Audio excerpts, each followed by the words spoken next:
Hey guys, welcome to my channel. My name is ReadingBear and I hope you are ready for some more stories. And today, we'll take a look at some new entitled people content. If you enjoyed my content, please don't forget to subscribe to my channel and post some bear emojis in the comment. And now, let's dive right into the stories. The first story is titled, HOA messes with a soldier, demands he pays retroactive fees. He gets epic revenge. Summary. A military soldier leaves for a year on deployment. When he comes back, he finds out that an HOA has formed in his neighborhood. He has lived in his neighborhood for almost 10 years, and he has never had any problems. However, after the HOA start harassing him and pressuring him to join the HOA, saying that he owes retroactive fees, he starts parking junk cars in front of and on his property. So, a little background to this whole situation first. I am military personnel. This story takes place during and after one of my longer deployments.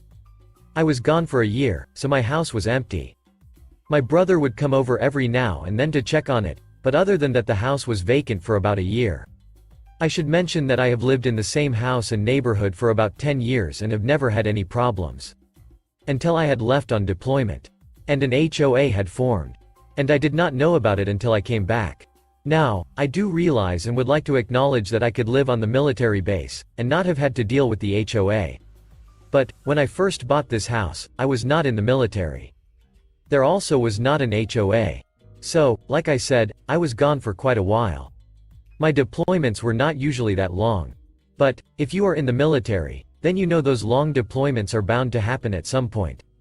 Well, when I finally came back from deployment, I found out that an HOA had formed. At first, I was not really bothered by this. I did obviously travel a lot, so I was usually only home for several months at a time. I figured I would not have to deal with them too much. Well, those hopes and dreams of not dealing with the HOA went out the window as soon as I returned home. The next day after I got home from deployment, there was a letter at my door stating that I owed the HOA retroactive fees from all those months I was gone. Again, keep in mind that I was gone for a year. That is a lot of fees to be paying at once, on top of the still monthly HOA fees they had. It does not take a genius to know that my military salary was not that much, and that I could not pay those fees all at once. Plot twist. I could not afford it.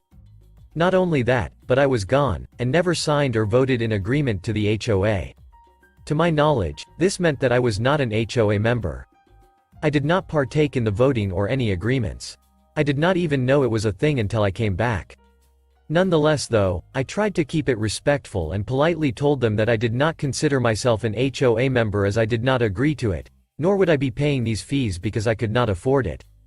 They would be willing to offer me a military discount, haha. They were not, by the way. However, when they reached back out to me, they were extremely rude. I was actually surprised to be honest. They had stated that it was not their fault that I was gone for so long. When did I say that? They also said that everyone else in the neighborhood was an HOA member, so if I did not join, I would struggle. What does that even mean? Well, I shortly found out. Almost immediately, I started receiving citations in the mail. Could they even do that if I did not agree to be an HOA member? Obviously, I was not going to pay them, but I figured that this was their way of trying to intimidate me. Well, I was not going to back down either way. As a matter of fact, if they wanted to play games with me, then game on. I received several more citations, ranging from the gate around my lawn have rust, to some small weeds growing out of the sidewalk in front of my house. All of these were petty things, but that is what HOAs were known for. Not that I really care, because I was not going to pay these citations anyways, nor was I going to give in to their pressure to join the HOA. Well, I had talked to my neighbor across the street one day and found out she was one of the other rarities in the neighborhood that refused to join the HOA. She had told me she felt like they had bullied her, because they were doing the same thing to her. Sending her citations, telling her that she needed to join the HOA now, because when she finally did, she would have so many retroactive fees due. She also told me that she was sure that some of the other neighbors were complaining about her to the HOA. She had gotten several citations for a carport in her driveway, her roofing tiles not being the correct color, and other dumb shit. You know, typical HOA stuff.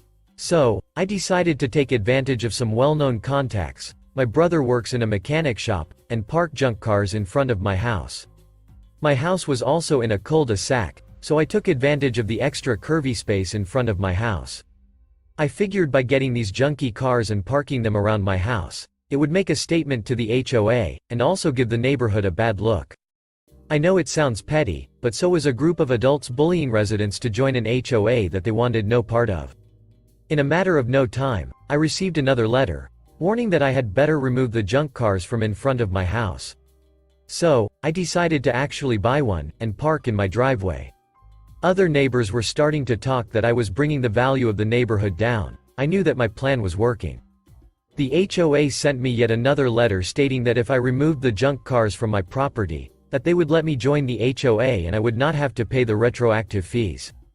I responded to the HOA and told them that for every letter they keep sending, I will add another junk car to my property, and start parking them on my lawn. The HOA does not bother me anymore. They also do not bother the other few tenants that are not HOA members. The next story is titled, "Don't Walk on Your Property." You got it. This one goes back to the previous neighborhood our family lived in. It was a really nice quiet horseshoe-shaped street, but it had no sidewalks. When my wife and I would walk the dogs and our kids, we would have to walk in the street. This was not a problem unless a car came and we would have the kids step aside into the grass to stay out of the street while the car passed.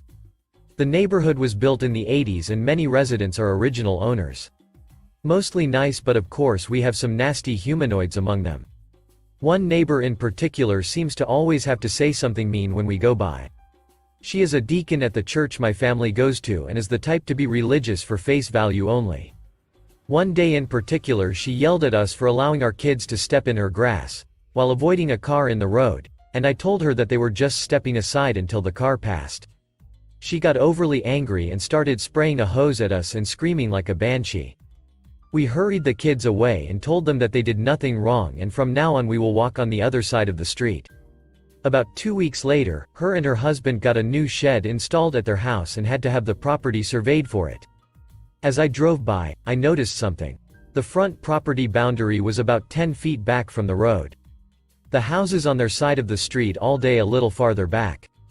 I had a friend who does surveying come out and do our property, and sure enough our boundary was about 3 feet from the road. We did some digging through the archives at City Hall and found that the neighborhood was permitted and designed to have a sidewalk that ran the length of the horseshoe on her side of the street. The 10 feet right-of-way was designed to have curbing, grass, and then a sidewalk. So I did what any sane person would do in this situation and I contacted the township to have a sidewalk put in.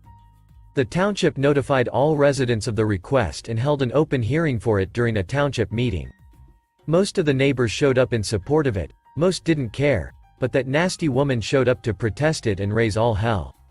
A month later they began excavating for the sidewalk, and when they got to her house, she had planted a big landscape piece with flowers and shrubs and a tree right in the way.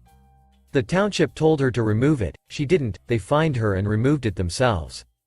The best part of the story is that 2 weeks after the sidewalk was finished and in, we listed our house and moved to another neighborhood. She still makes nasty remarks to my mother at church and we drive by her house while visiting our old neighbors every now and then. The last story is titled, "But I Didn't Retire." The following is a post I made on r/pro revenge. Several commenters said I should post it here as well. I suppose it's actually a reverse case of malicious compliance, since it's a troublesome employee who gets their well-deserved comeuppance when her boss decides to go strictly by the book. So here it is copied and pasted below. My friend, I'll call her Sandy, worked at a travel agency in British Columbia, Canada. It was a small, owner-operated business with the owner and 3 employees including my friend. Everyone worked Monday to Friday from 9 a.m. to 5 p.m.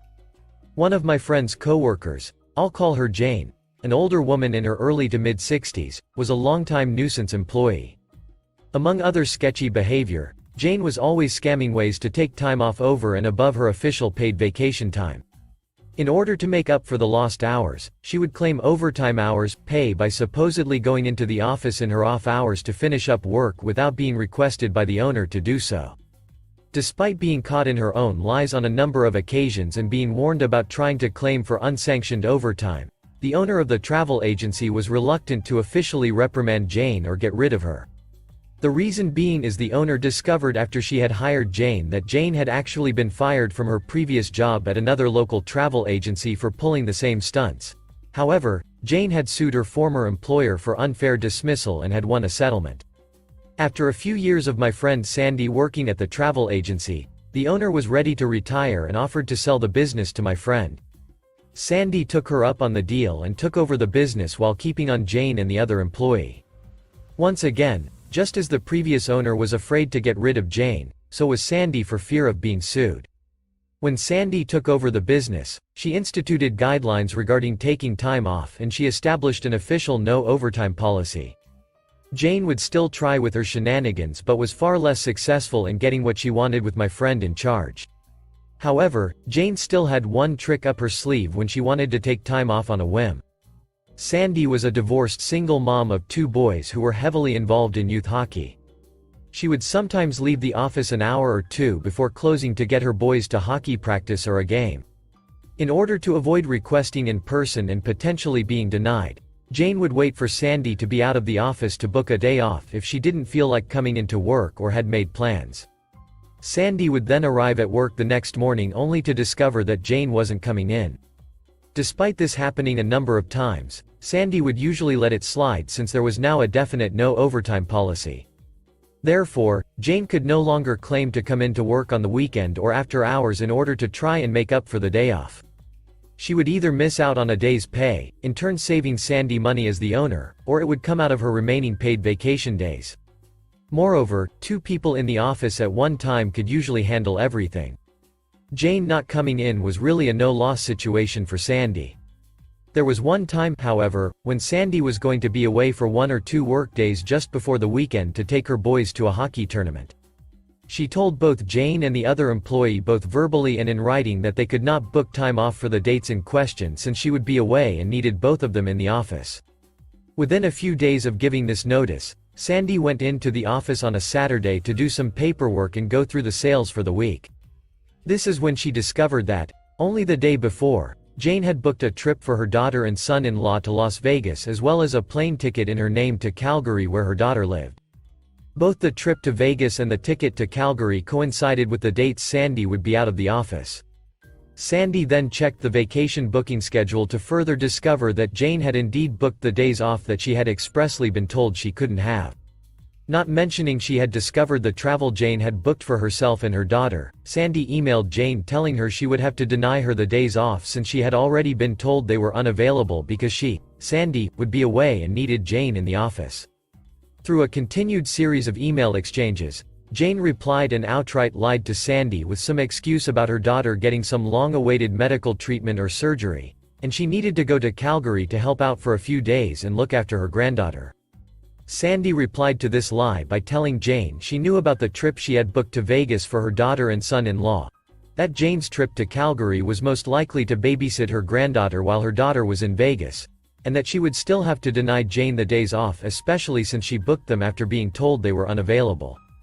Jane countered in her subsequent reply, without even addressing the fact that she had been caught in a lie, that she had been a dedicated employee of the travel agency for several years and couldn't understand why she was being treated so unfairly after all she had done for the business. She then wrote that since she wasn't being treated as a valued employee, she had no choice but to retire and was giving her 2 weeks' notice. Despite Jane's threat, Sandy replied that she would still be unable to grant her the days off and left it at that without making any mention of Jane's threat to quit, retire. Sandy then contacted her accountant, who also acted as her de facto business advisor, and explained what had happened with Jane. Also aware of Jane's previous shenanigans, Sandy's accountant told her that this was the out she had been looking for with Jane, and she had it all in writing. He told her that Jane had essentially resigned, retired, and all Sandy needed to do was honor Jane's desire to do so, let her finish out her 2 weeks, or pay her 2 weeks' wages in lieu with no further severance pay legally required since she hadn't been fired. The following Monday, Sandy went into the office early accompanied by her long-term boyfriend to act as a witness. She put Jane's belongings from her desk into a box and took the things that were property of the business. Since Jane was old school and had resisted inputting client information in the computer database, This also included a small box filled with index cards which had client phone numbers, addresses, credit card information, and other personal information noted on them. In the meantime, the other employee had arrived for work, and they all waited for Jane to show up. Jane arrived just before 9 o'clock, acting as though nothing had happened, and greeted everyone with a "good morning" as she walked through the door. However, she was apparently taken slightly aback when she noticed Sandy's boyfriend seated in the far corner of the office. At this point, Jane was midway to her desk when Sandy informed her that there was no need to go any further and that she had accepted Jane's notification of retirement. She then handed Jane a check compensating her for the hours she had worked in the current pay period, as well as 2 weeks' wages in lieu of Jane finishing out her final 2 weeks before her retirement. Jane was dumbfounded and went into panic mode. "But I didn't retire. I'm not ready to retire." Sandy responded that indeed she had retired, given her notice and had proof of it in writing. All Jane could do was continue repeating, "But I didn't retire. I'm not ready to retire," while unsuccessfully attempting to get the support of the other employee who refused to come to her defense. Sandy then pointed to the box containing Jane's belongings, wished her a happy retirement, and told her to leave the office. Jane quickly rifled through the box and noticed that the small box containing the index cards with client information was not there. She insisted that Sandy return it to her, which Sandy refused to do, explaining that it was property of the business, contained personal client information, and that she would be in violation of Canadian privacy laws if she were to let Jane take it. Jane's shock had now turned to obstinance, and she refused to leave without the box. Both the other employee and Sandy's boyfriend had started to get involved, repeatedly telling Jane to just leave. Sandy then informed Jane that if she didn't leave, they would have to call the RCMP, Canadian Police, at which point, Sandy's boyfriend dialed 911 to inform the dispatcher of a disgruntled former employee at XYZ travel agency who was refusing to leave the premises. Within a few minutes, 2 police officers arrived, and Jane immediately ran to the door ranting about being fired and about the missing box of client info. In order to de-escalate the situation, one police officer told Jane to come outside and explain to him her side of the story. The other officer remained in the office to hear Sandy's side of the story, agreeing that Jane was not legally entitled to the box of client info. The other officer then re-entered the business and told Jane to wait outside. He said that Jane was insisting that Sandy was holding onto her personal belongings, namely a box of important information. Both Sandy and the officer who had spoken to her explained the contents of the box to the other officer, who in turn agreed it was not Jane's property. The police officers then picked up the larger box of Jane's personal belongings, took it outside to Jane, and told her she needed to go home. To rub salt in Jane's wounds, the next day, Sandy put up a large sign in the window of the business congratulating Jane on her retirement, and even put a small announcement in the local newspaper doing the same thing. The icing on the piece of revenge cake was Sandy, when filling out the necessary government forms for when an employee quits, gets fired, retires, made sure to check the box labeled "retired" for the reason for Jane no longer being employed. By doing so, Jane was ineligible to collect unemployment insurance benefits. Thank you for listening.